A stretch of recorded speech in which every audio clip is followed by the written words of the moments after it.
रामचंद्र जी की जय।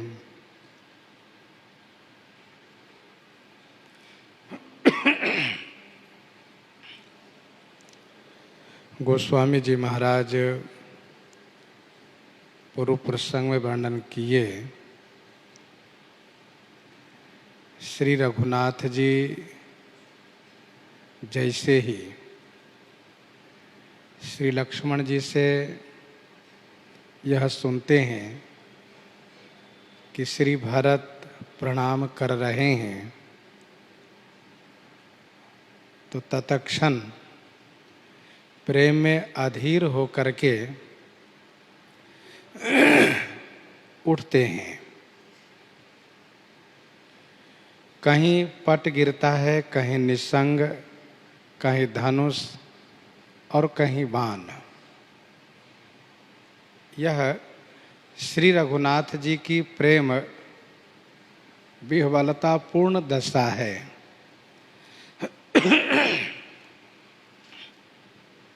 पट वेद के प्रतीक हैं, निसंग कर्म के प्रतीक हैं, धनुष काल, और जो बाण है वह भी काल है। धनुष अखंड काल है और बाण सखंड काल है।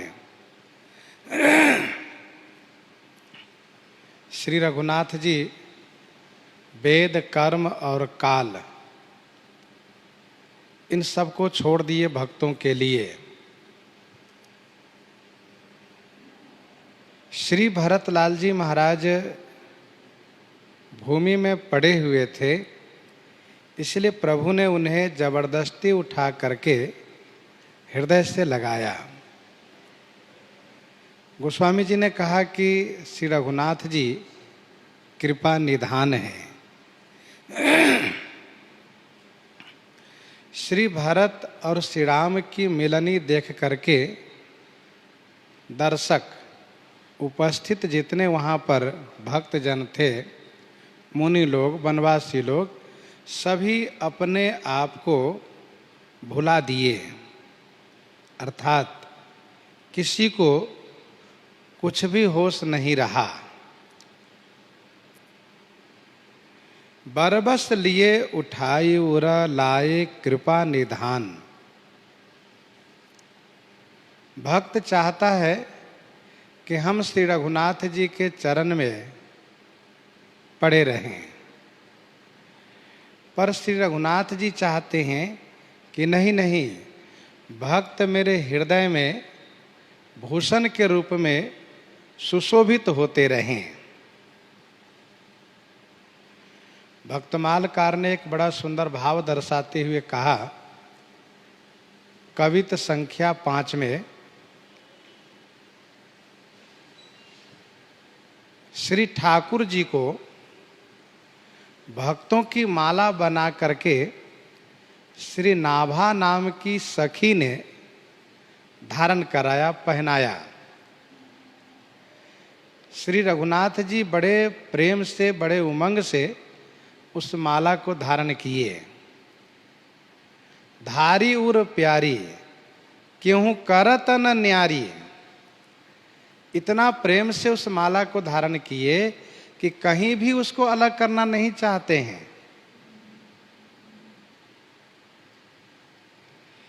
वह माला भक्तों की कथामयी माला है, भक्तमाल की माला है। ठाकुर जी को माला इतनी प्यारी लगी कि उसको ठाकुर जी कहीं अलग करना नहीं चाहते। लेकिन अहो गति देखो न्यारी। श्री नाभा स्वामी जी कहते हैं, स्वामी प्रियदास जी कहते हैं कि अहो गति देखो न्यारी। इसकी न्यारी गति तो देखो, ढारी पायन पे आई है। वो ढारी मन लुढ़क करके चरण में आ गई।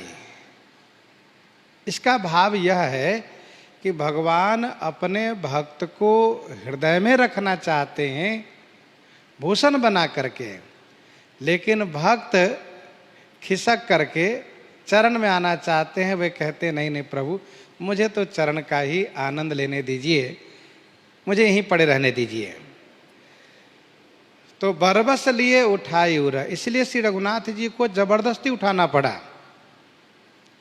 श्री भरतलाल जी उठ ही नहीं रहे थे, बल करके उठाना पड़ा उन्हें। बल करी कृपा सिंधु उर लाए। तो भक्त चरण में रहना चाहता है, पर भगवान उसे हृदय में रखते हैं। इसी भाव की पुष्टि में कुछ उदाहरण रूप में आप मानस जी की इन पंक्तियों को स्मरण करें। चरण परव प्रेमाकुल त्राहि त्राहि भगवंत। चरण परव प्रेमाकुल, श्री हनुमान जी महाराज चरण में गिर गए। बार बार प्रभु चाहे उठावा, प्रेम मगन ते उठब न भावा। वे तो प्रेम में मगन है, उनको उठना अच्छा ही नहीं लगता है। सरकार को जबरदस्ती उठाना पड़ा। भगवान शिव कहते हैं कि मुझे तो वह दृश्य इतना प्रिय लगने लगा, मैं तो कुछ देर के लिए खो गया, उसी में डूब गया मैं। फिर भगवान शिव ने कथा सुनाते हुए कहा, कपि उठाए प्रभु हृदय लगावा।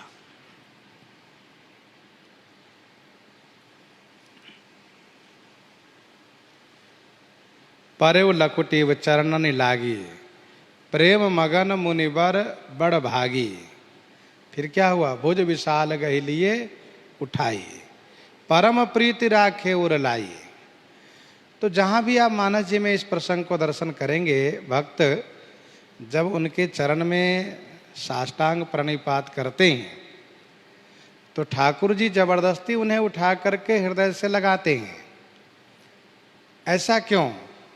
ठाकुर जी को मेहनत क्यों करवाते हैं भक्त लोग, उनको श्रम क्यों देते हैं? तो इसका कारण यही है कि भक्त कहते हैं, नहीं नहीं प्रभु, मुझे तो चरण में रहने दीजिए, मेरे लिए तो चरण ही सर्वस्व है। और प्रभु कहते हैं, नहीं नहीं, आप जैसे भक्त मेरे हृदय में रहें, चरण में नहीं।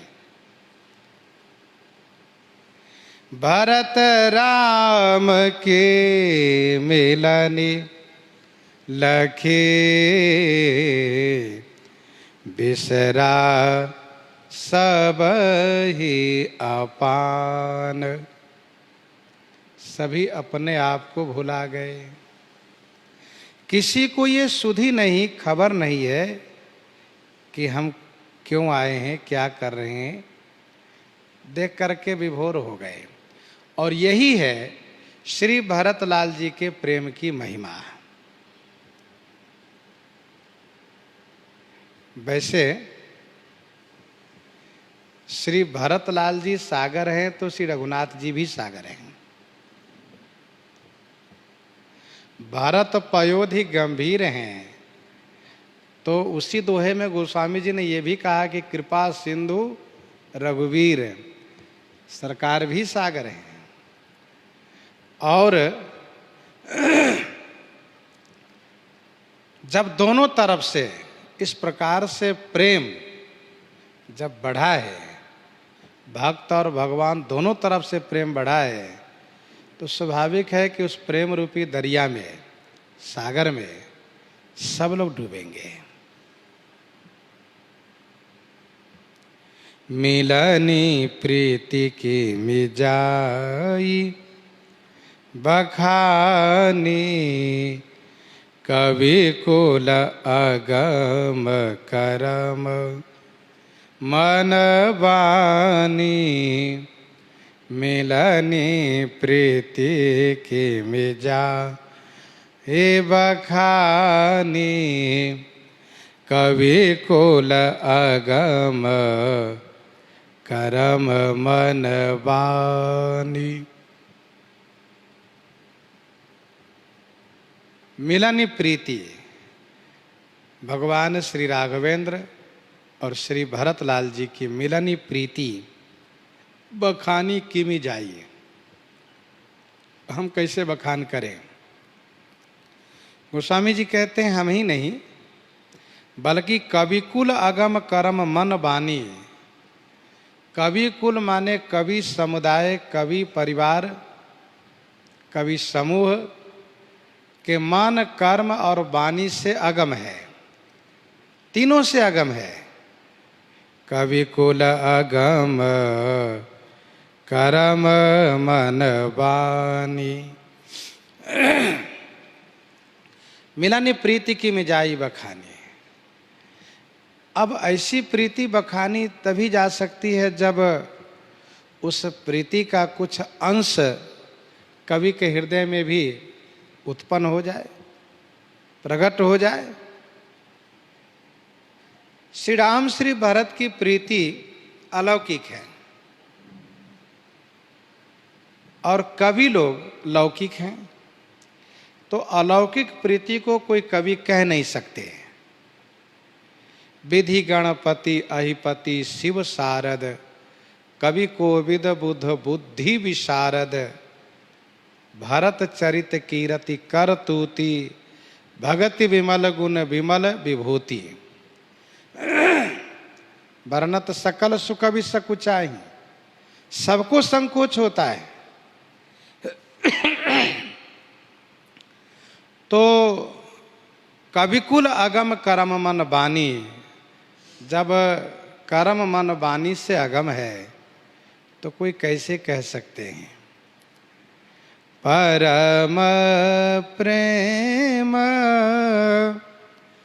पूरन दो भाई,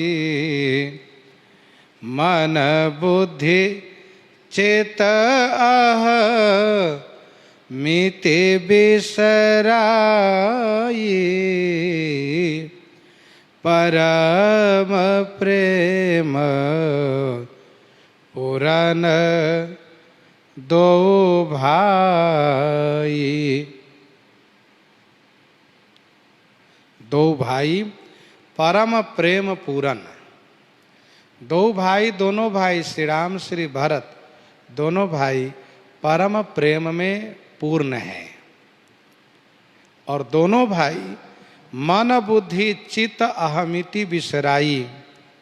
मन बुद्धि चित्त और अहमिति माने अहंकार, ये अंतःकरण के चारों हैं।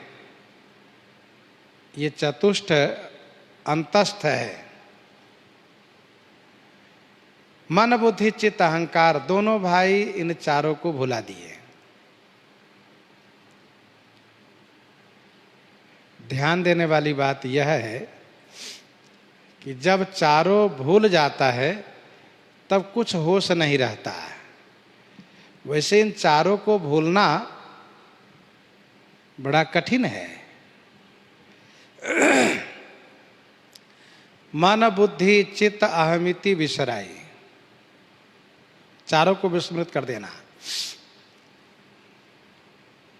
मन का काम है संकल्प विकल्प करना, मनन करना। मन का काम है संकल्प विकल्प करना। बुद्धि का काम है निश्चय करना।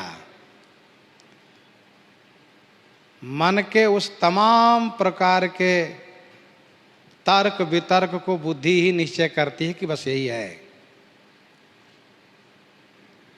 और चित्त का काम है धारण करना और अहंकार का काम है तीनों के साथ रहना है।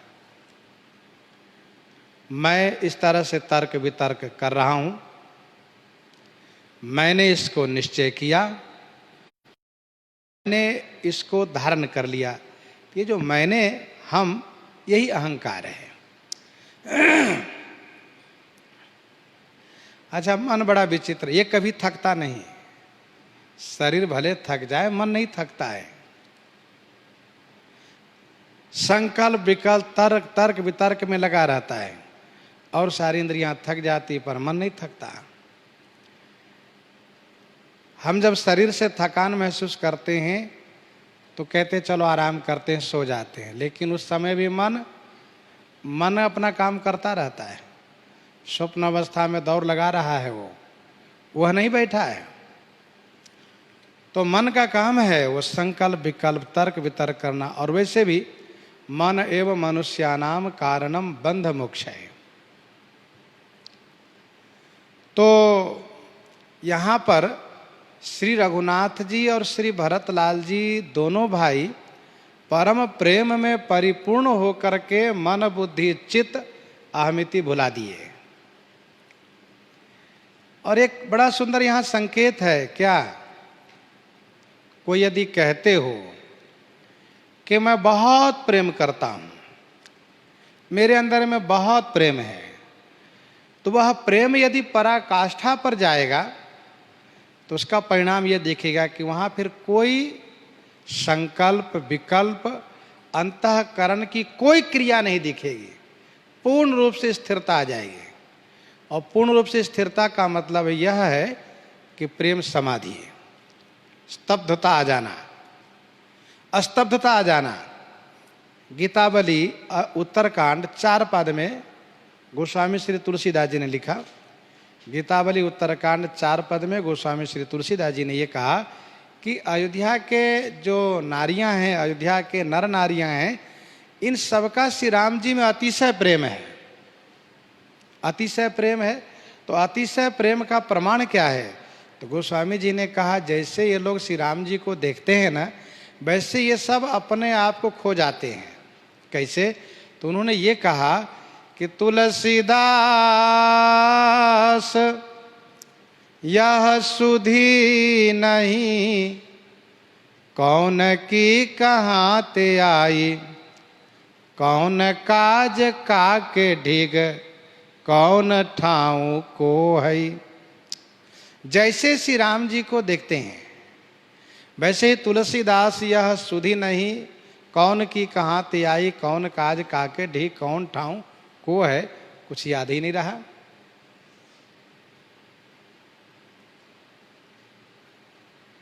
बिल्कुल खो जाना, प्रेम समाधि में मग्न हो जाना।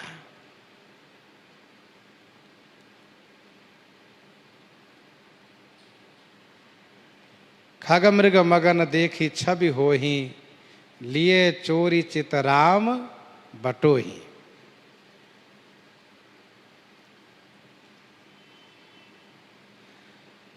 तो परम प्रेम पूर्ण दो भाई, मन बुद्धि चित्त अहमिति बिसराई। प्रश्न ये उठता है कि श्री भरतलाल जी मन बुद्धि चित्त अहमिति भुला दिए, यह कहना तो ठीक है, परंतु श्री राम जी तो ब्रह्म हैं, सच्चिदानंद हैं, श्री रघुनाथ जी कैसे भुला गए? तो इसका समाधान यह है कि श्री रघुनाथ जी प्रेम में अपने उस ईश्वरत्व को, अपने उस ब्रह्मत्व को भुला देते हैं। अतिशय प्रेम जहाँ भक्त में देखते हैं वहाँ तो इसी नियम को अपनाते हैं जो गीता जी में उन्होंने स्वयं कहा, 4 अध्याय के 11वां श्लोक में, जे यथा माम प्रपद्यन्ते तांस तथैव भजाम्यहम्, जे यथा माम प्रपद्यन्ते तांस तथैव भजाम्यहम्। तो श्री रघुनाथ जी बिल्कुल वैसे ही हो जाते हैं जैसे उनके भक्त दिखते हैं। भक्त के प्रेम में स्वयं विह्वल हो जाते हैं। आपने यहाँ पर श्रवण किया, हम लोगों ने दर्शन किया, श्रवण किया कि उठे राम सुनि प्रेम अधीरा, कहूँ पट कहूँ निसंग धनु तीरा। श्री भरत ही अधीर नहीं बल्कि श्री राम भी अधीर हो गए। श्री भरत ही नहीं विस्मृत किए, क्या? विसरे हर शोक सुख दुख गन, बल्कि श्री राम जी भी भुला दिए, कहूँ पट कहूँ निसंग धनु तीरा। और फिर दोनों जब एक हुए तो दोनों भुला दिए, मन बुद्धि चित्त अहमिति बिसराई। तो भगवान भक्त से कहीं पीछे नहीं होते हैं, भक्त से एक कदम ठाकुर जी आगे ही रहते हैं, कभी वे पीछे नहीं दिखते। यही ठाकुर जी की विशेषता है कि कभी भी भक्तों के व्यवहार में ठाकुर जी पीछे नहीं दिखते हैं। मन बुद्धि चित्त अहमिति बिसराई, कहु सुप्रेम प्रगट को करई, केहि छाया कवि मति अनुसरई। कहु सुप्रेम प्रगट को करई, केहि छाया कवि मति अनुसरई। कहु सुप्रेम प्रगट को करई, केहि छाया कवि मति अनुसरई। कहु, गोस्वामी जी कहते हैं कहु, कहिए, आप बताइए उस सुप्रेम को प्रकट करई, कौन प्रकट कर पाएगा? आप ही बताइए कि उस सुप्रेम, सु माने अतिशय प्रेम, जो श्री राम श्री भरत के मिलन में जो अतिशय प्रेम है, उस सुप्रेम को कौन प्रकट कर पाएगा? कोई कह पाएगा? नहीं। क्यों? कहा कि कुछ आधार मिलता है कवि को, तब कवि वर्णन करते हैं। कुछ आधार, केहि छाया कवि मति अनुसरई। कवि मति केहि छाया अनुसरई। कवि की बुद्धि किसकी छाया को अनुसरण करेंगे? जब कवि को कुछ आधार मिलता है तब उनको कुछ कहने का उमंग होता है, उत्साह होता है। विद्वान महापुरुषों को, कवियों को, पंडितों को तब व्याख्या करने में उमंग होता है, उत्साह होता है, जब उनके सामने कोई एक विषय रखा गया हो, कोई एक आधार बनाया गया हो कि आप इस विषय पर, इस बात पर आप अपना विचार प्रकट कीजिए। कवि ही अर्थ आखर बल साचा, अनुहरि ताल गति नटु नाचा। कवि ही माने कवि को आखर, अर्थ का ही साचा बल है। कवि को अक्षर और अर्थ का ही सच्चा बल है। जैसे नट, ताल गति ही अनुहरि नाचा। जैसे नट, जो नर्तक है, जो नर्तक है, नृत्य करने वाले नट है, वह ताल की गति के अनुसार ही वह नृत्य करता है। जैसे कोई नर्तक, नृत्य करने वाला कुशल कलाकार नृत्य के लिए पूर्ण रूप से तैयार है और पूर्ण रूप से वह सज धज करके नृत्य के लिए रंगमंच पर खड़ा है, लेकिन जब तक उसको ताल की गति प्राप्त नहीं होगी तब तक उसका पांव थिरकेगा नहीं और वह अपनी कला को प्रस्तुत नहीं कर पाएगा। यदि ताल बेताल हो रहा है तो उसको चिढ़ होती है, उसको बुरा लगता है, और यदि ताल की गति उसको मिल गई तो फिर उसके अंग अंग थिरकने लगते हैं और नृत्य के लिए वह उत्साहित होकर के अपनी कला प्रस्तुत करने लगते हैं। वैसे ही कवि, वक्ता, पंडित, वह कलम लेकर के बैठा है, लिखना चाह रहा है किसी विषय पर, लेकिन जब तक उसको अक्षर नहीं मिलेगा, एक शब्द नहीं मिलेगा, एक अक्षर नहीं मिलेगा, तब तक वो कुछ नहीं कह पाएगा। यदि उसको मिल गया फिर तो क्या कहना है। किसी भी विषय को प्रतिपादन करने के लिए उनको आधार होना चाहिए। तो जिस प्रकार से एक कुशल नर्तक नृत्य के लिए तैयार है, लेकिन जब तक उसको गति का, ताल की गति नहीं मिलती है, तब तक वह नृत्य नहीं दिखा सकता। वैसे ही कवि को जब तक अक्षर नहीं मिलेगा, जब तक उसको अर्थ नहीं मिलेगा, जब तक उसको शब्द नहीं मिलेगा, तब तक वह कुछ नहीं लिख पाएगा। थोड़ा सा अक्षर मिल जाए फिर तो क्या कहना है, वो बहुत बड़ा पुस्तक पोथा लिख डालेगा वो। कवि ही अर्थ आखर बल सांचा, अनुहरि ताल गति ही नट नाचा।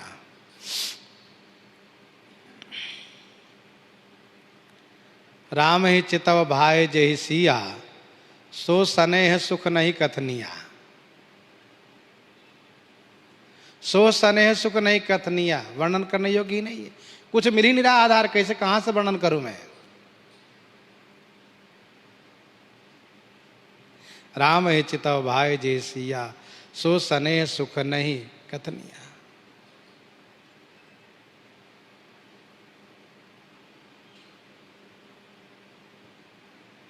कवि ही अर्थ आखर बल सांचा, अनुहरि ताल गति नट नाचा।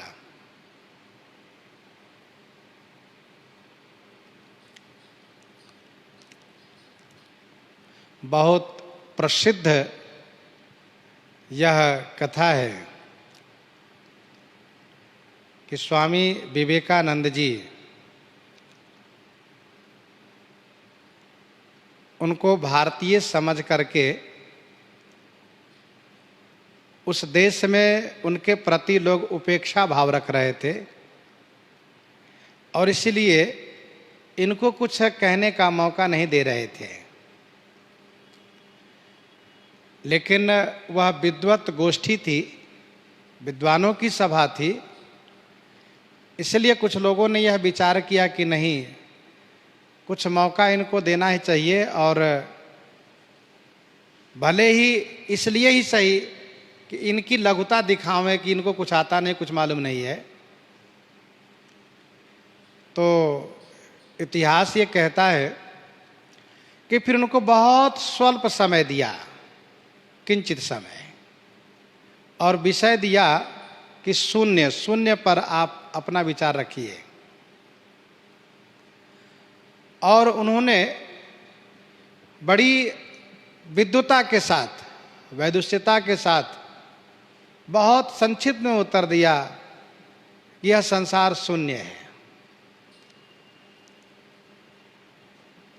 और यदि इस पर आप सुनना चाहते हैं तो फिर आप समय दीजिए। और फिर जब उनको समय देना संचालक ने शुरू किया, जो उस मंच के संचालक थे और जो वहाँ पर बैठे विद्वान लोग थे, वे सब हैरान रह गए और एक एक शब्द का खुलासा करते हुए और व्याख्यान देना शुरू किए। फिर तो बाद में लोगों को समझ में यही आया कि समाज में विद्वान यदि कोई है तो केवल यही है, बाकी जितने विद्वान कहे जाने वाले लोग हैं उन सबको इनसे पढ़ना चाहिए, इनसे शिक्षा लेनी चाहिए। कहने का भाव यह है कि कवि को अक्षर का बल होता है, कोई अक्षर मिल जाए।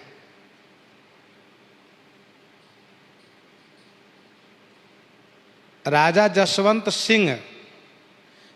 जसवंत सिंह दिल्ली में गए हुए थे और उन्होंने दिल्ली के बाजार में जाकर के बाजार में विभिन्न वस्तुओं को देखते हुए अपनी उन सभी रानियों के पास पत्र लिखा कि आप सबकी जो जो अभिलाषाएं हैं आप पत्र के माध्यम से अवगत कराइए। मैं दिल्ली के बाजार से आपके लिए, आप सबके लिए मनोनुकूल वस्तु लेकर आऊंगा। चूंकि जसवंत सिंह राजा है और उनकी कई रानियां हैं, पत्र प्राप्त हुआ सभी रानियों को और सभी ने अपने मनोनुकूल वस्तु के लिए पत्र लिखा। जिसको जो प्रिय वस्तु है कि दिल्ली के बाजार से हमारे लिए ये ले आइएगा। किसी ने कहा साड़ी, किसी ने कहा अमुक आभूषण, किसी ने कहा अमुक आभूषण, किसी ने हाथ का, किसी ने पाँव का, किसी ने सिर का, किसी ने गले का, आभूषण मंगाया, किसी ने वस्त्र मंगाया। तो सब ने अपना अपना मांग किया, लेकिन जो एक छोटी रानी, जो सबसे छोटी रानी थी, उसने सादा कागज पर लाल रंग के स्याही से, लाल रंग से, आप स्याही कहेंगे तो स्याही माने काला ही समझ लेंगे आप, इसलिए लाल रंग से समझ लीजिए। लाल रंग से उन्होंने क्या किया, दंती सा लिख करके, मतलब सा लिख करके, और पत्र को बंद करके भेज दिया। राजा को सबके पत्र प्राप्त हुए और सबके पत्र के अनुकूल दिल्ली के बाजार से सब सामान एकत्र भी कर लिए, लेकिन छोटी रानी के पत्र देखने के बाद राजा की बुद्धि काम नहीं कर रही थी, बुद्धि चकरा गई। अब क्या इसका मतलब हुआ, अब उन्होंने न जाने क्या लिखा, क्या चाहिए, केवल सा है। सा का मतलब क्या होता है? जब इनको कुछ भी समझ में नहीं आया तो उन्होंने विद्वानों को बुलाया और कहा, आप लोग इस सा निकालिए कि इसका मतलब क्या हो सकता है। पंडितों ने कहा कि पहले ये बताइए कि सा लिखने वाले हैं कौन। तो राजा ने कहा कि छोटी रानी है और उन्होंने ये सा लिख करके भेजा है, और इसका अर्थ हम समझ नहीं पा रहे हैं, क्या लेके जाना चाहिए इनके लिए। तो पंडितों ने रात्रि भर अपनी अपनी बुद्धि को उसमें पचाया, परिश्रम किया, मेहनत किया, तो किसी विद्वान को बात समझ में आ गई कि सदा कागज पर लाल रंग से और ये जो सा लिखा है, तो उन्होंने अनेक तरह से लिखना शुरू किया अलग कागज पर, इसका मतलब ये, इसका मतलब ये।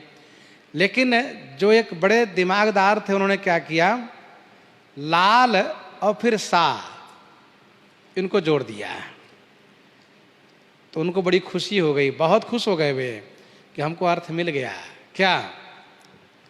ये सा कह रहा है कि मेरे साथ लाल जोड़ दो, लाल रंग से लिखा गया ऐसा, तो लाल सा। छोटी रानी का पत्र का प्रति उत्तर यह है कि उनका कहना यह है कि मुझे कोई वस्तु नहीं चाहिए, फिर मुझे तो केवल आपके दर्शन की लालसा। और एक बड़ा बढ़िया वाक्य बन गया, आपके दर्शन की लालसा, लिख दिया अलग कागज पर और राजा के सामने प्रस्तुत किया। जसवंत सिंह ने देखा तो खुश हो गए, पंडित जी को बहुत पुरस्कार दिया और विद्वान को पुरस्कार दिया, और फिर ये माना कि हाँ बिल्कुल सत्य है। रानी के शब्दों का अभिप्राय यही है कि मुझे कुछ नहीं चाहिए, और यदि आप बहुत बुद्धिमान हैं तो आप दिमाग लगाइए कि मैं क्या चाहती हूँ।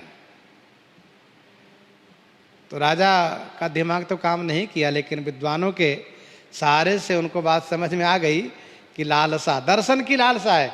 तो राजा सबके लिए सब वस्तु लेकर आए, और किया क्या, भक्तमाल जी में वर्णन है, जसवंत सिंह ने फिर सभी रानियों के पास सामान भिजवाया, सभी रानियों के पास सामान भिजवाया और अपने आप को छोटी रानी के सामने प्रस्तुत कर दिया। और राजा ने पूछा कि यदि मैं आपके पत्र के अनुकूल कार्य कर रहा हूं तो आप उसे स्वीकार करिए, बताइए। तो छोटी रानी ने प्रसन्नता पूर्वक कहा कि महाराज, आप मेरे मन की बात को समझ गए और मुझे इस बात की खुशी है कि मैंने जो चाहा वह आपने पूरा किया, मुझे बस केवल आपके दर्शन की लालसा थी, वह आपने पूरा कर दिया। यहाँ पर इस विषय को कहने का मतलब ये था कि कवि ही अर्थ आखर बल साचा, कवि को अक्षर का बल होता है, एक अक्षर मिल जाए फिर तो उस अक्षर के आधार पर बहुत कुछ लिख सकता है, कह सकता है। वो सा है, उस सा के कारण ही वो विद्वान चाहे तो उस छोटी रानी और राजा के पूरे प्रेम कहानी को लिख सकते हैं उसी अक्षर के बल पर। तो एक अक्षर कवि के लिए बहुत बड़ा आधार होता है। पुराणों में वर्णन है, एक बार ब्रह्मा जी महाराज के विद्यालय में सब पढ़ने के लिए उपस्थित हुए। कौन कौन? कहा देवता, दैत्य और मनुष्य। ये तीनों गए ब्रह्मा जी के विद्यालय में नाम लिखा दिए कि महाराज हमें आप पढ़ाइए।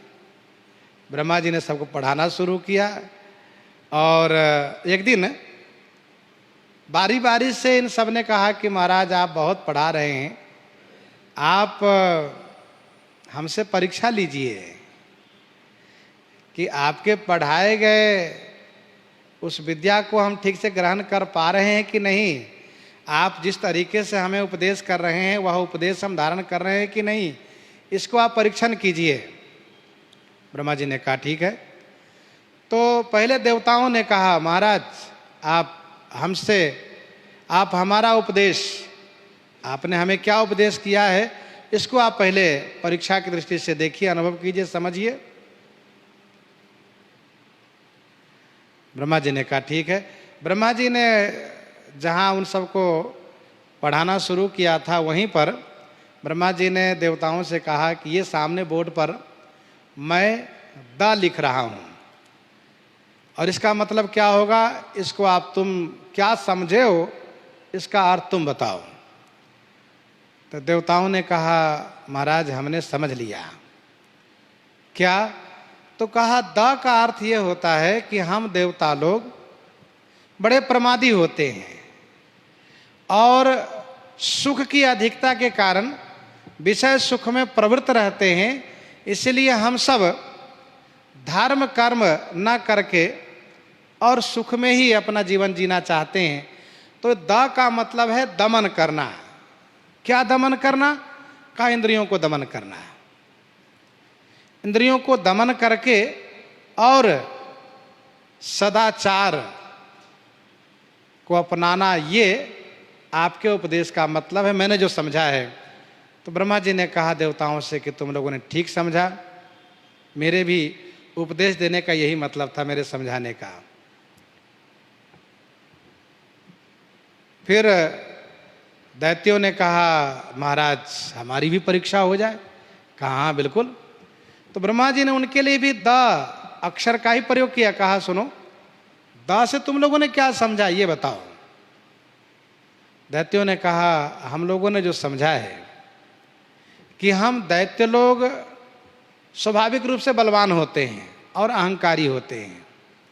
हम बड़े बलवान होते हैं, बड़े अहंकारी होते हैं, दया रहित होते हैं।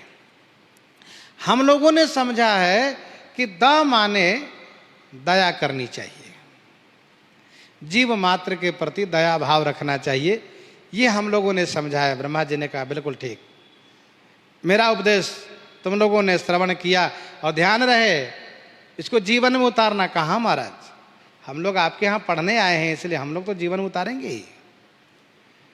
फिर मनुष्यों की बारी थी। मनुष्यों ने कहा महाराज हमारा भी परीक्षण हो। ब्रह्मा जी ने इनके लिए भी द ही लिखा। कहा द माने आप लोग क्या समझे बताओ। मनुष्यों ने कहा महाराज हम लोगों ने समझा है। क्या समझा है? यही कि हम मनुष्य स्वाभाविक रूप से कृपण होते हैं, स्वाभाविक रूप से कंजूस होते हैं, धन संग्रह करते हैं, दान देना नहीं चाहते हैं। तो हमने ये समझा है कि दान धर्म करना चाहिए, ये हमने समझा है। ब्रह्मा जी ने कहा बिल्कुल ठीक समझा आप लोगों ने। कहने का भाव यह है कि अक्षर द है, द से इंद्रिय दमन, द से दया, द से दान। इन लोगों ने अपने अपने स्वभाव को ध्यान में रखते हुए उपदेश को ग्रहण किया है। जिस प्रकार से विद्यालय में जब पढ़ाया जाता है तो वही ग्रंथ होता है, विषय वही होता है, लेकिन लोग पढ़ने वाले विद्यार्थीगण अपनी अपनी बुद्धि से, अपनी अपनी प्रकृति से, अपने अपने स्वभाव से उसको अलग अलग तरीके से ग्रहण कर लेते हैं और वे मान लेते हैं कि गुरु जी ने जो ये कहा है इसका मतलब ये होता है, और इसलिए सब लोग अपने अपने तरीके से उसको ग्रहण कर लेते हैं। और उसी विद्यालय के पढ़े हुए विद्यार्थी वो अलग अलग विषय के विद्वान होते हैं और ज्ञाता होते हैं, और वे इस बात को स्वीकार करते हैं कि हम तो वहीं से पढ़े, हमने ही पढ़ा है। तो कभी ही अर्थ आखर बल सांचा, अनुहरिताल गति ही नट नाचा। अगम स्नेह भरत रघुबर के, जहन जाय मन विधि हरिहर को। अगम स्नेह भरत रघुबर को। भरत रघुबर को स्नेह अगम है। किसके लिए? कहा कवि समुदाय के लिए। अगम स्नेह भरत रघुबर को। श्री भरत और रघुबर का जो स्नेह है वह सबके लिए अगम है, कठिन है। कहना तो बहुत दूर है, कहना तो बहुत दूर की बात है।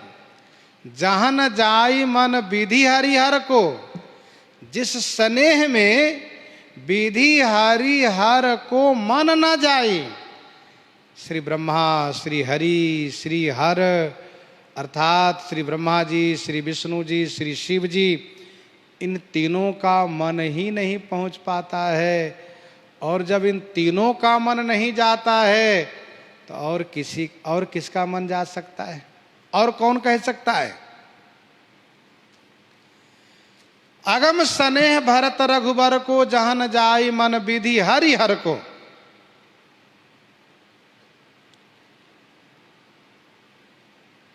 ये त्रिदेव तीनों गुण के अधिष्ठात्री देवता हैं। श्री हरि सतोगुण के अधिष्ठात्री देवता हैं। श्री ब्रह्मा जी रजोगुण के अधिष्ठात्री देवता हैं। श्री शिव जी तमोगुण के अधिष्ठात्री देवता हैं।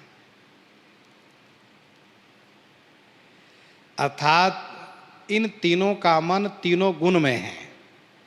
इन तीनों का मन तीनों गुण में है। और इन तीनों द्वारा जो यह जगत संचालित है, यह ब्रह्मांड संचालित है, यह त्रिगुणात्मक है। यह त्रिगुणात्मक है। तीनों गुण से ओतप्रोत यह जगत है। सत रज तम, सत रज तम। कहीं रजोगुण अधिक है, कहीं तमोगुण अधिक है, कहीं सतोगुण अधिक है, पर त्रिगुणात्मक है।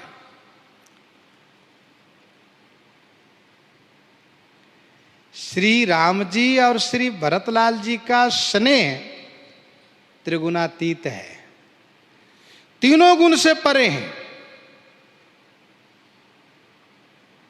इसीलिए यहां पर त्रिदेव का मन नहीं जा सकता। त्रिदेव का मन नहीं जा सकता क्योंकि ये तीनों देव अपने अपने गुण से बाहर कुछ नहीं कर सकते।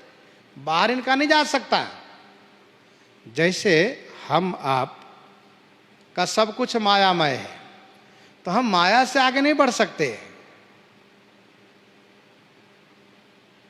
हम लोग माया से युक्त हैं, वैसे त्रिदेव तीनों गुण से युक्त हैं, गुण से आगे नहीं जा सकते। और श्री राम श्री भरत जी का स्नेह त्रिगुणातीत है। गोस्वामी श्री तुलसीदास जी कहना यह चाहते हैं कि जिस स्नेह को श्री ब्रह्मा जी, श्री विष्णु जी, श्री शिव जी मन से भी नहीं विचार कर सकते, भला उस स्नेह को कोई कवि कैसे कह पाएंगे? और फिर मेरे जैसे कुछ नहीं कह पाएगा। मेरे जैसे कवि तो कुछ नहीं कह पाएगा।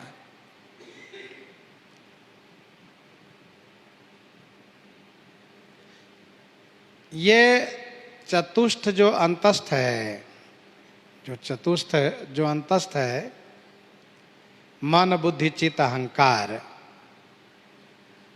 तो इन चारों के देवता कौन है?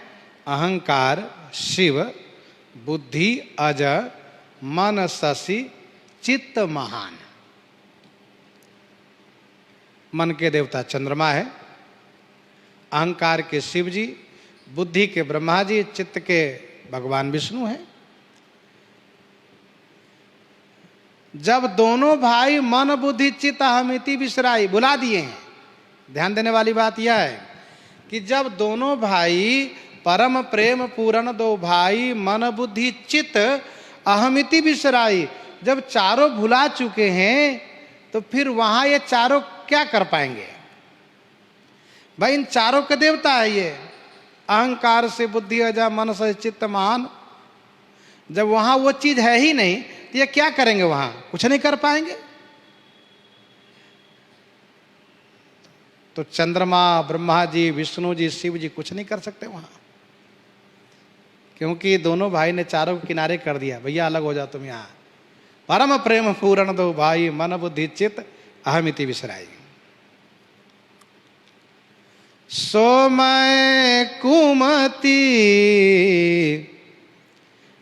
कहूँ के ही भांति, बाज सुराग की गांडर ताती।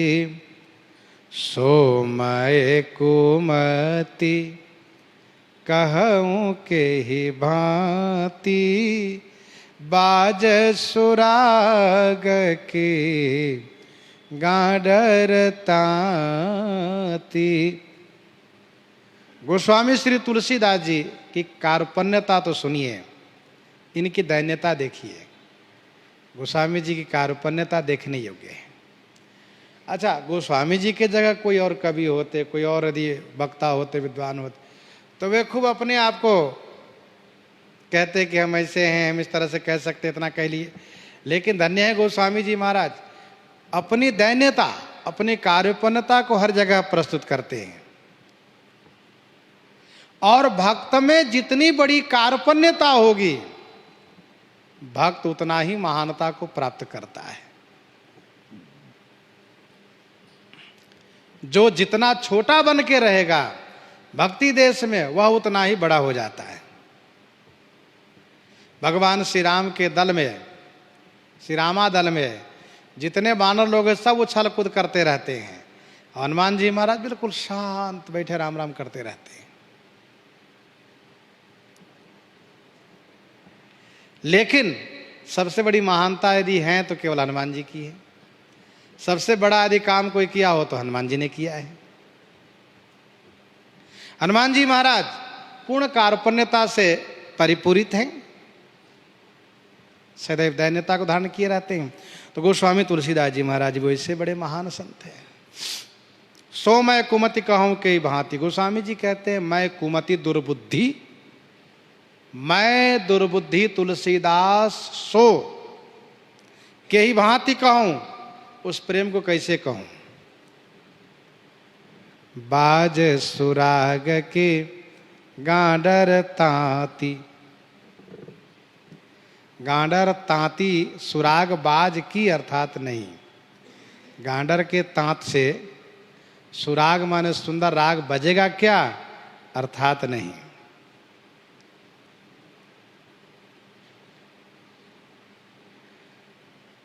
गांडर घास को कहते हैं, गांडर घास को कहते हैं, और गांडर दूब को भी कहते हैं, जो लंबा वाला दूब होता है उसको भी कहते हैं। और गांडर भेड़ की आंत को भी कहते हैं। भेड़ की आंत से वो बना करके लोग ऊन धुनते हैं। ध्यान दीजिएगा, तार से राग बजता है, तार से राग बजता है। वाद्य यंत्र में तार होता है, उससे आवाज आती है। वीणा आदि जो वाद्य यंत्र है उसमें तार ही लगे होते हैं। लेकिन कोई कहे कि हम दूब के डोरी से राग निकालें, तो ये संभव नहीं है। बाज सुराग की गांडर तांती। गोस्वामी श्री तुलसीदास जी कहते हैं मेरी बुद्धि गांडर तांती के समान है। और श्री भरत श्री राम जी का स्नेह कहना, ये सुराग निकालना है, सुराग बजाना है, जो ये संभव नहीं है। क्योंकि जिस तार को प्रयोग किया जाता है वाद्य यंत्र में उसको कसा जाता है, कसने से फिर उससे सुंदर राग बजाया जाता है। अब कोई भेड़ की तांत से, भेड़ की आंत से, कोई दुर्वा दल के तांत से चाहे हम राग बजावें तो ये संभव नहीं है। रुई धुनना एक अलग है, ऊन धुनना एक अलग है, लेकिन राग बजाना एक अलग है।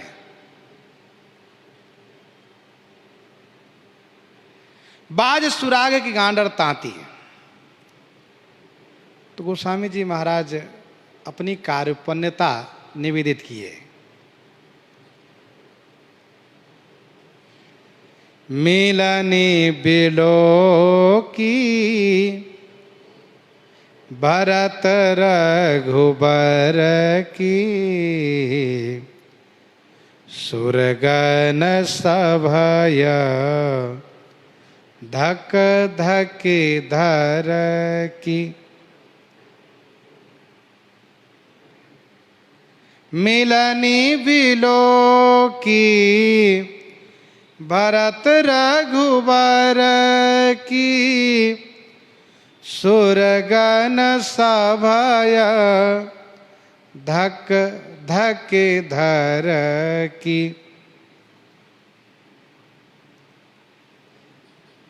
भरत रघुबर की मिलनी बिलो की। श्री भरत श्री रघुबर के मिलनी बिलो की माने देख करके सुरगन सभय, सुरगन माने देवगण सभय हो गए, डर गए, और उनकी धरकी धक धकी, उनकी धड़कने डगमगाने लगी। धक धकी धरकी, धक धकी धुक धुकी कहते हैं किसको? जो गले और हृदय के बीच का जो स्थान है, गले कंठ और हृदय के बीच का जो स्थान है जहाँ गड्ढा होता है, वहीं पर स्पंदन होता है, वहीं पर स्पंदन होता है, उसी को धुक धुकी कहते हैं। जब कहीं ज़्यादा भय हो जाए अथवा ज़्यादा हर्ष हो जाए तो वहीं धक धक होने लगता है, उसी को कहते हैं धक धकी धरकी।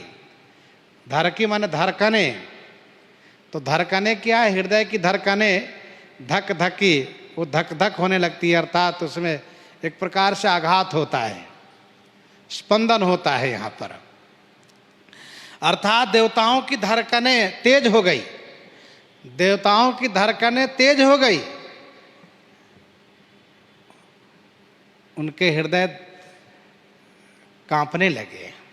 धक धकी का मतलब कांपने लगे, धक धक करने लगे, हिलने लगे। बेचारे घबरा गए, अब क्या होगा?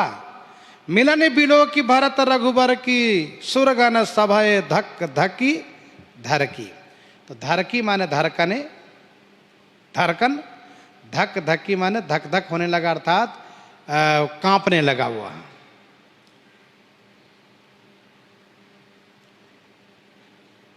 अभी तक तो भरत राम की मिलनी लखी बिसरा सभई अपान, सभी अपने आप को भूल गए थे, लेकिन देवता लोग पहले सजग हो गए। देवता लोग भी भूल गए थे, अब देवता लोग सजग हो गए, देखे कि अरे तो मिल ही रहे हैं अभी तक। और श्री राम जी इस तरह से मिल रहे हैं, इस तरह से विभोर हो गए हैं कि लगता है कि मिलते मिलते अयोध्या की ओर प्रस्थान कर देंगे, श्री अयोध्या जी की ओर चल देंगे।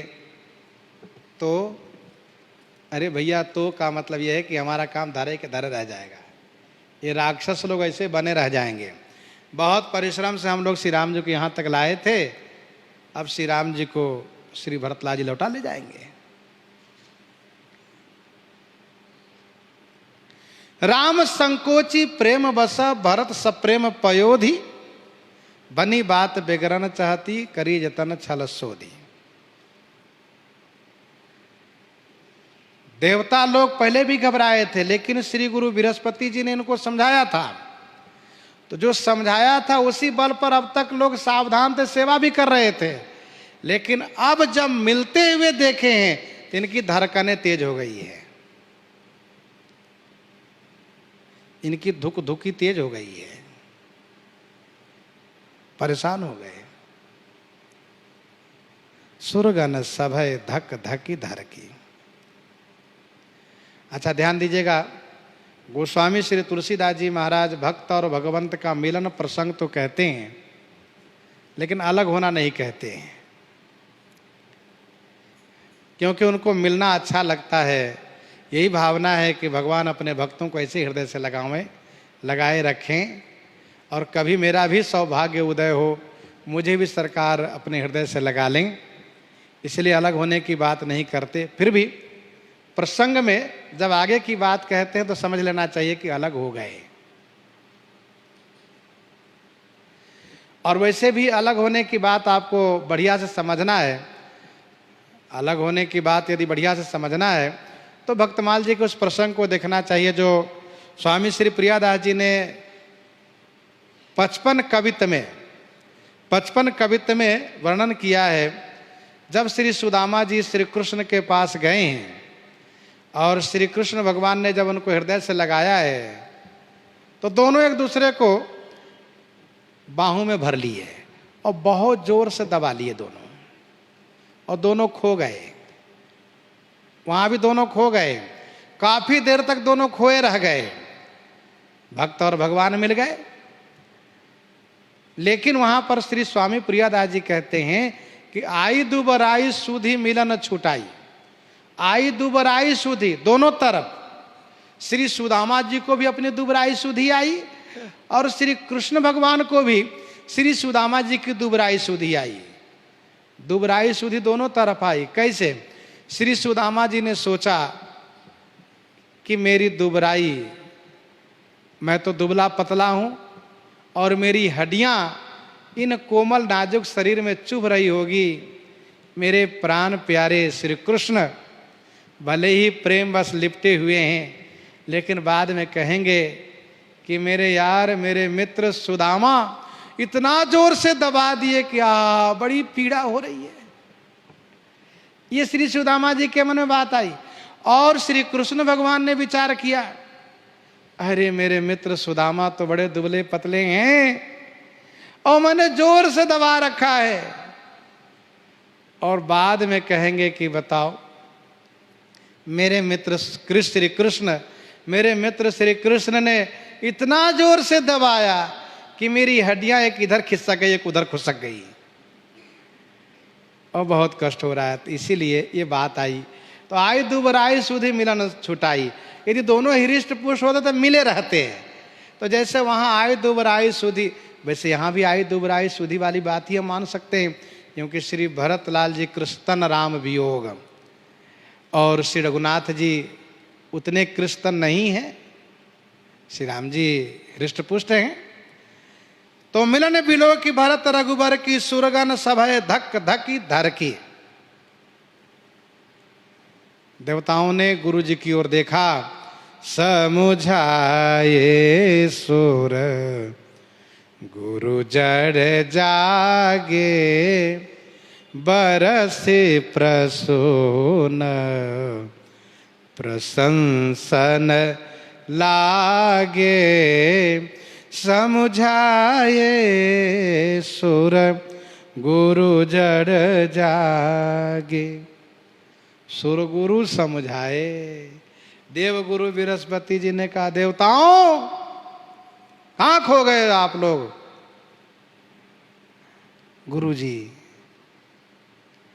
गुरु जी जिस प्रकार से मिल रहे हैं ना, हमें बहुत डर लग रहा है। अरे नहीं, डरने की कोई आवश्यकता नहीं, क्यों डरते हो? चिंता मत करो, श्री राम जी अपने वचन के पक्के हैं। ऐसा कहा, तब ठीक है गुरु जी। समुझाए सुर गुरु जड़ जागे। ये जड़ मूर्ख जग गए। मूर्ख लोग जगाने से ही जगते हैं। अर्थात देवता लोग मोह निशा में सो रहे थे, मोह निशा सब सोब निहारा। उनको जब गुरु जी जगावें तभी मूर्ख चेला जगे। तो समझाए सुर गुरु जड़ जागे। कवितावली उत्तरकांड 31 पद में गोस्वामी जी ने लिखा है। कवितावली उत्तरकांड 31 पद में जर ठाई दिशा रवि काल उग्यो, अजहू जड़ जीवन जागही रे। जरठाई रूपी पश्चिम, जरठाई रूपी पूर्व दिशा में काल रूपी सूर्य उदित हो चुके हैं, अर्थात बुढ़ापा आ गई, अब तो जग जाओ। जरठाई दिशा रवि काल हो गयो, अजहू जड़ जीवन जागही रे। गुरु जी ने जगाया है, सब जग गए हैं। महामोह तम पुंज जासु बचन रवि कर निकर। फिर तो देवता लोग तुरंत सावधान हो गए। जय हो गुरुदेव भगवान। बरस प्रसून प्रशंसन लागे। फिर श्री राम श्री भरत पर फूल बरसाना शुरू किए और प्रशंसा करना शुरू किए। सुन सुरवर सुर गुरुवर वाणी, भाव प्रमोद मन मिटी गलानी। बरस प्रसून हरसि सुरराव, लगे सराहन भरत सुभाव। मिली सप्रेम रिपु सुदनहि, केवट भेंटे राम। भूरि भाई भेंटे भरत, लक्ष्मण करत प्रणाम। मिली सप्रेम रिपु सूदनहि।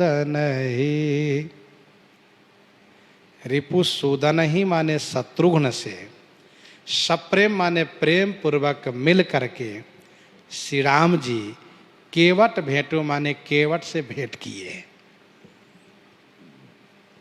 भूरि भाई भेंटे भरत, लक्ष्मण करत प्रणाम।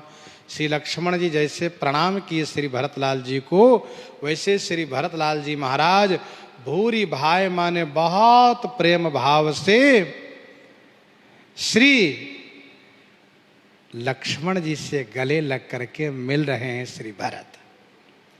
मिली सप्रेम रिपु सूदनहि। श्री शत्रुघ्न ने श्री रघुनाथ जी को प्रणाम किया, साष्टांग सरकार ने उठा करके उनको हृदय से लगाया। गोस्वामी जी ने कहा मिली सप्रेम रिपु सूदनहि। फिर केवट ने कहा सरकार यह दास आपको प्रणाम कर रहा है। केवट ने भी साष्टांग प्रणाम किया। सरकार केवट से भी हृदय लगा करके मिल रहे हैं। इधर श्री लक्ष्मण जी ने श्री भरतलाल जी को साष्टांग प्रणाम किया, तो श्री भरतलाल जी श्री लक्ष्मण जी को हृदय से लगा करके मिल रहे हैं। और श्री शत्रुघ्न ने श्री लक्ष्मण जी को प्रणाम किया, साष्टांग प्रणाम किया। बेटे ओ लखन ललकी लघु भाई, बहुरी निषाद लेनौर लाई। ललकी माने उमंग में, चाव में, उत्साह में। लघु भाई शत्रुघ्न से श्री लक्ष्मण जी भेंटे। मेरा शत्रुघ्न भेंटे लखन ललकी। ललकी माने ललक करके। ये ललकी शब्द ही अपने आप में बहुत भाव दर्शाता है। बिल्कुल ललक करके, ललचा करके, उत्साहित होकर के, मेरा प्यारा भाई शत्रुघ्न। और शत्रुघ्न से भेंट करने के बाद निषाद राज ने श्री लक्ष्मण जी को प्रणाम किया। श्री लक्ष्मण जी ने बहुरी निषाद लिन्हौर लाई। बहुरी माने पुनः निषाद राज को श्री लक्ष्मण जी हृदय से लगा लिए। इसके बाद जो मुनि समूह श्री रघुनाथ जी के साथ उस वेदी पर विराजित थे, वे मुनि लोग भी आगे बढ़कर आए हैं। तो पुनि मुनि गण दूहु, पुनि मुनि गण दो भाई न बंदे, अभिमत आशिख पाई आनंदे। पुनि मुनि गण दो भाई न वंदे, पुण्य माने फिर श्री भरत शत्रुघ्न दोनों भाई मुनि गण वंदे, मुनि समूहों को वंदन प्रणाम किए। अभिमत आशिक पाई आनंदे, अभिमत माने मनोवांछित आशीर्वाद पा करके, आनंदे माने आनंदित हो गए श्री भरत शत्रुघ्न। जब से श्री रघुनाथ जी के आश्रम के पास आए तब से आनंद ही आनंद, आनंद ही आनंद श्री भरत को प्राप्त होता जा रहा है। पुण्य मुनिगण दो भाई न बंधे, दोनों भाई श्री भरत शत्रुघ्न समूह मुनि मंडलियों को यह कहते हुए वांछा कल्पतरुभ्यश्च कृपा सिंधुभ्य एव च पतिता नाम पावनेभ्यो वैष्णवेभ्यो नमो नमः। समूह मुनि महात्माओं को इसी प्रकार से इसी मंत्र के द्वारा प्रणाम करना चाहिए। वांछा कल्पतरुभ्यश्च कृपा सिंधुभ्य एव च पतिता नाम पावनेभ्यो वैष्णवेभ्यो नमो नमः। मनवांछित आशीर्वाद प्राप्त हुआ है। क्या आशीर्वाद? यही करऊ सदा रघुनायक छो, करहु कृपा प्रभु अस सुने काना, निर्भर प्रेम मगन हनुमाना। सरकार की कृपा हमेशा बरसती रहे, यह आशीर्वाद मुनि महात्मा दिए हैं और मुनि महात्मा का वचन सत्य होता है, इसलिए बड़े आनंदित हो गए हैं। सदा राम प्रिय हो तुम शुभ गुण भवन अमान, आशीर्वाद मिला। सानुज भरत उमगे अनुरागा, धरि सिर सिए पद पदुम परागा। सानुज, सानुज माने अनुज के सहित श्री शत्रुघ्न के सहित श्री भरत। अनुरागा उमगी, अनुरागा माने प्रेम में उमड़ करके, प्रेम भर करके। सिए पद पद्म परागा सिरधरी, श्री किशोरी जी के चरण कमल के रज को, श्री सिया जी के चरण कमल के रज को, पराग को सिरधरी माने शिरोधार्य किए। जहाँ उनका चरण कमल था उस रज को, वहाँ के रज को उठा करके शिरोधार्य किया और पुनि पुनि करत प्रणाम उठाए, सिर कर कमल पर से बैठाए। पुनि पुनि करत प्रणाम, पुनि पुनि माने बार बार प्रणाम कर रहे हैं। श्री रघुनाथ जी को एक बार, श्री किशोरी जी को बार बार प्रणाम कर रहे हैं। पुनि पुनि करत प्रणाम, किशोरी जी ने उनको उठाया, हाथ पकड़ के उठाया और सिर कर कमल परसी, उनके सिर पर अपने कर कमल को सहलाते हुए, घुमाते हुए और फिर उनको बैठाया। सिर कर कमल परसी बैठाए। मनु जी के प्रसंग में यह बात कही गई है कि जहाँ भाव से माता पुत्र का संबंध होता है वहाँ पर गले लगाने की बात नहीं कही गई है, क्योंकि गोस्वामी श्री तुलसीदास जी महाराज विशेष मर्यादा को ध्यान में रखते हुए कथा प्रस्तुत कर रहे हैं। जब श्री मनु शत्रुपा ने सरकार को प्रणिपात किया, प्रणाम किया है, तो सरकार दोनों के सिर पर हाथ रखे हैं, क्योंकि यदि मनु जी को हृदय से लगाते हैं, शत्रुपा जी को नहीं लगाएंगे तो ठीक नहीं होगा। इसलिए केवल दोनों के सिर पर हाथ रखे। सिर पर से प्रभु निज कर कंजा, तुरंत उठाए करुणा पुंजा। तो श्री किशोरी जी ने हाथ पकड़ के उठाया और श्री भरत शत्रुघ्न के सिर पर अपने कर कमल को घुमाते हुए सहलाते हुए और बड़े लाड़ प्यार दुलार के साथ इनको बैठाया। सिए आशीष दिन मन माई मगन स्नेह देह सुधि नाही। सिए मन माही आशीष दिन है। श्री किशोरी जी ने मन में आशीर्वाद दिया है। फिर तो श्री भरतलाल जी मगन स्नेह देह सुधि नाही, स्नेह में मगन हो गए हैं, शरीर की सुधि नहीं है। माता श्री सीता जी ने आशीर्वाद दिया है, सुनु सुत सदगुण सकल तव हृदय बसहु हनुमंत।